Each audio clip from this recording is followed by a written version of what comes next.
Alright, so you're about to see James O'Brien destroy Nigel Farage, who is Donald Trump's closest British ally, by using his own words about free speech against him. If you believe in exposing this sort of hypocrisy, show your support by hitting the like and subscribe buttons, and don't forget to ring the notification bell so you never miss a video. Now let's watch this together, and then I'll give my 2 cents at the end. So let's turn our attention to this man's relationship with free speech. I told you yesterday I was struck by an article he wrote in the Daily Mail in which he said several things that were absolutely outrageous. For example, when Prime Minister Keir Starmer and Foreign Secretary Yvette Cooper posted condolences online for Charlie Kirk, many were quick to point out that had Charlie been in the UK, Labour would probably have had him locked up. Again, you know, many who... And why would they post condolences of someone that they would have locked up? And can we think of an example of somebody who has been locked up for expressing views similar in the public space to Charlie Kirk's? And by locked up, I mean imprisoned. You might perhaps think of Lucy Connelly, to whom we will turn our attention in a moment. And this is the bit that I accept, that I really thought was... intriguing. Farage wrote in the Daily Mail on Friday, the Daily Mail, of course, which has a long and very unproud history of supporting fascism. I have always accepted, however, as I thought most people do, that there is just one limit to freedom of speech, and that is when you cross the line from argument and opinion over to incitement to violence. So hold that thought while we look at something else he said. If political or media figures launch ad hominem attacks on those they disagree with, repeatedly comparing their opponents to the Nazis or mass murderers, I think the case can be made that this amounts to incitement. After all, why would anybody bother debating reasonably with a Nazi?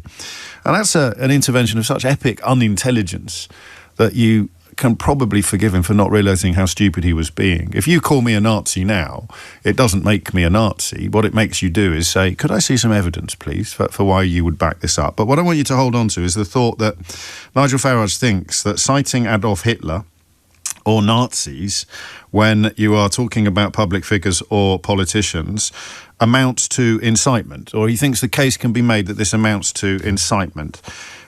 Here's Robert F. Kennedy Jr., currently Secretary of State for Health in Donald Trump's administration, speaking just a few years ago. You can see that every statement that Donald Trump makes is fear-based. No, we have to be fear of the Muslims. We have to be fear of the black people, and particularly the big black guy, Obama, who's destroying this country, who's making everybody miserable, and only one person has the genius and the capacity to solve these things. You know, he's not like Hitler. Hitler had like a plan. You know, Hitler was interested in policy. So Robert F. Kennedy there suggesting Donald Trump's a kind of Hitler without a plan. And here is the Vice President, J.D. Vance, speaking just a couple of years ago. You said, I'm a never Trump guy, never liked him, terrible candidate, idiot if you voted for him, might be America's Hitler, might be a cynical a-hole, cultural heroine, noxious and reprehensible. Those are things that the left is going to come after you, and they're probably going to be put in ads should you be chosen as the VP pick. How do you deal with them now? Yeah, well, I think the simple answer is you've got to respect the American people enough to just level with them. Look, I was wrong about Donald Trump. I didn't think he was going to be a good president, Brett. He was a great president. Comparing him to Hitler, though. J.D. Vance, the Vice President, talking to Fox News' Brett Baer there, and making a comparison that Nigel Farage thinks amounts to incitement. So I don't know why the Fox News host is saying that the left will be coming after J.D. Vance, when Nigel Farage is no doubt going to be issuing a very, very strong condemnation of both of these comparisons by Robert F. Kennedy Jr. and indeed by J.D. Vance, by mentioning Hitler in the context of discussing Donald Trump. The other element that is frankly remarkable is the claim that J.D. Vance made in the clip that Simon played to us about making personal attacks on people, which is essentially all that Donald Trump did for much of his political career. But I want to stay with Farage, if I may, and I want to talk to you about incitement, because this is what he actually wrote. The Daily Mail, I don't know whether they paid him or not, but if they did, perhaps they can get a refund. I have always accepted, however, as I thought most people do, that there is just one limit to freedom of speech, and that is when you cross the line from argument and opinion over to incitement to violence. You'll be familiar, of course, with Lucy Connelly. Here is a form that she signed. in the presence of her lawyer before pleading guilty to the crimes for which she was imprisoned. And this cropped up, if anyone could be bothered to read it, in her appeal against the original sentence. I, Lucy Connelly, confirm that I do not wish to enter a basis of plea, and I understand that this means I am conceding that at the point I published the tweet, I intended to incite as per the Category 1 feature. I do this as I do not believe I will be successful at a Newton hearing, and I do not want to risk my credit. This is my decision under no pressure from anyone else. I know, therefore, that this would be a Category 1A offence with a starting point of 3 years imprisonment. I mean, I don't know the last time you signed a document saying, I confirm that I published the tweet, that when I published the tweet, I intended to incite as per the category.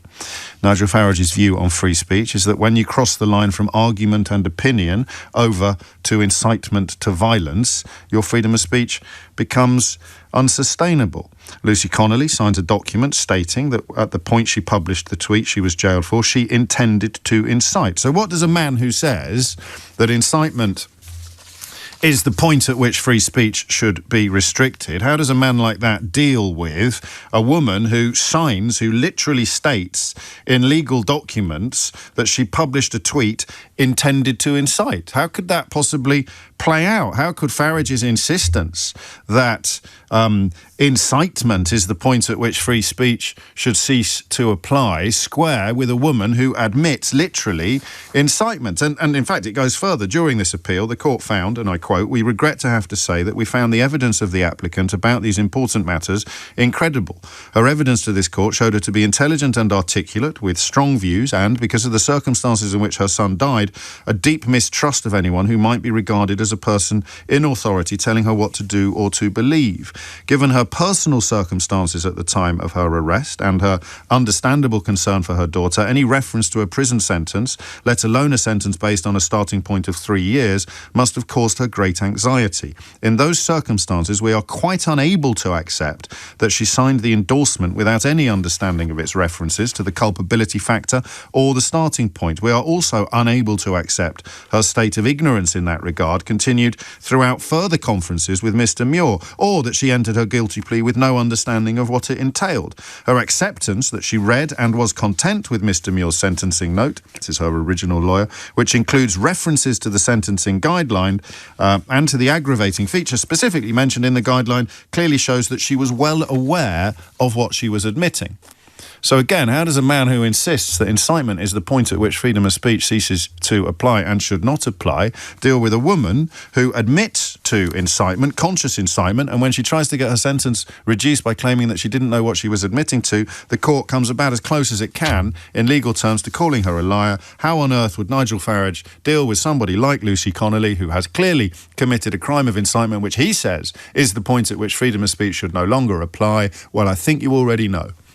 She's a wonderful mum, wife, beloved childminder, little kids from every corner of the earth she's taken wonderful care of. So I am, of course, referring to Britain's favourite political prisoner. Ladies and gentlemen, please give the warmest of welcomes to Lucy Connelly.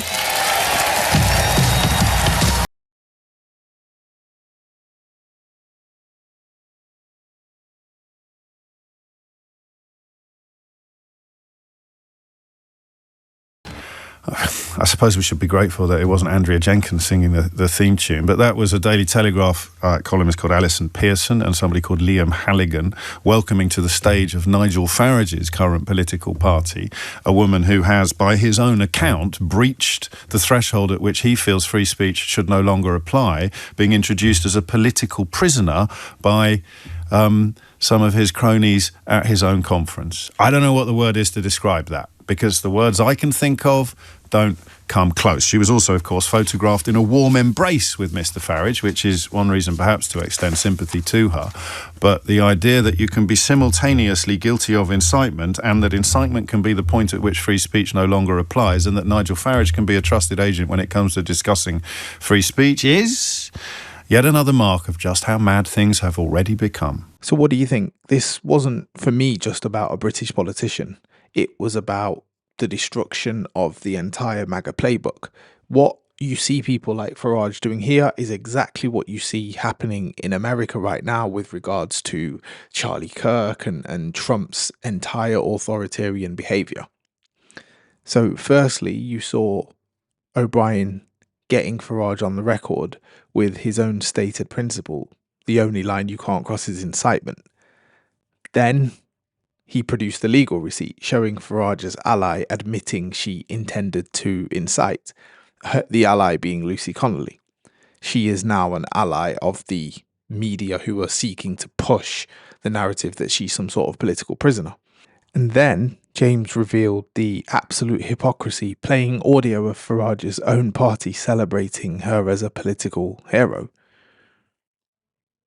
And this, again, just proves that for figures like Farage and Trump and the entire global MAGA movement, free speech is not really a principle that they like. It's just a weapon. It's a shield to protect their allies and a sword to attack their enemies. And if we understand how this scam works, then we can recognize and defeat the same bad faith arguments that we see pretty much everywhere nowadays. Alright, so if you enjoyed this breakdown, make sure you hit the like and subscribe button for more. Don't forget to press the notification bell so you never miss a video. Thanks for watching.